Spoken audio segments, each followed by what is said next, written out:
लेखक ने कहा कि मुबारक खिलजी दरबार में नंगा जाता था, एकदम नंगे रहता था, मन किया तो एकदम नंगे हो जाता था मुबारक खिलजी। इसका अपने बड़े भाई को आँख फोड़ दिया था, ये दोनों आँखवा फोड़ दिया था, समझे बात। 5 राजवंश जो आप देखते हैं, गुलाम, खिलजी, तुगलक, सैयद और लोदी, सबसे अत्याचारी और क्रूर जो था वह खिलजी में ही मिला।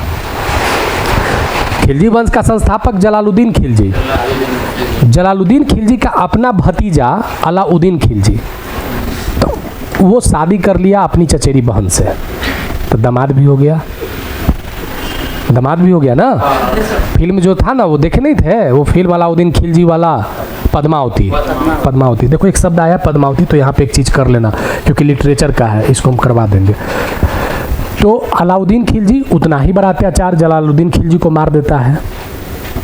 मुबारक खिलजी भी उसी में से, अपने दोनों भाई को आंख फोड़ दिया, कहा कि तू अब अंधा हो गया, धृतराष्ट्र हो गया, तुम राजा नहीं बन सकता है। इतना बड़ा मुबारक खिलजी जो था एकदम नंगे रहता था, दिगंबर, एकदम नंगा, राज दरबार में चल दिया नंगे, और नंगे चला तो महिलाओं को भी साथ लेके चलता था वो मुबारक खिलजी।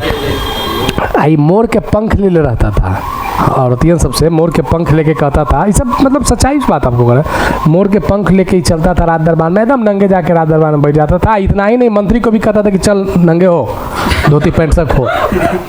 हाँ जी, समझ रहे बात को ना। तो ये इसके बारे में ये बात कहा था बर्नी ने। किसने कहा था?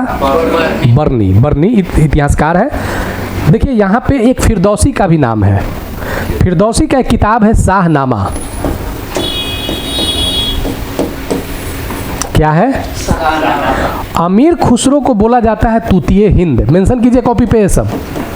अमीर खुसरो को बोला जाता है तूतिए हिंद। खड़ी बोली, सुन लो एक मिनट, खड़ी, एक मिनट कलम बंद करना, नहीं तो हम भूल जाएंगे। खड़ी बोली, दिल्ली में बोली सुनते हो ना, तेरे को, मेरे को, जाने को, खाने को, सोने को, हाँ, इसको बोलते हैं खड़ी बोली। खड़ी बोली बोला जाता है, खड़ी बोली बोला जाता है जैसे जो मथुरा वगैरह के भाग में जो बोला जाता है, मथुरा में, दिल्ली में, ये सब जगह पे खड़ी बोली बोला जाता है। खड़ी बोली का जो आविष्कारक है उसका नाम क्या है? अमीर खुसरो। चलिए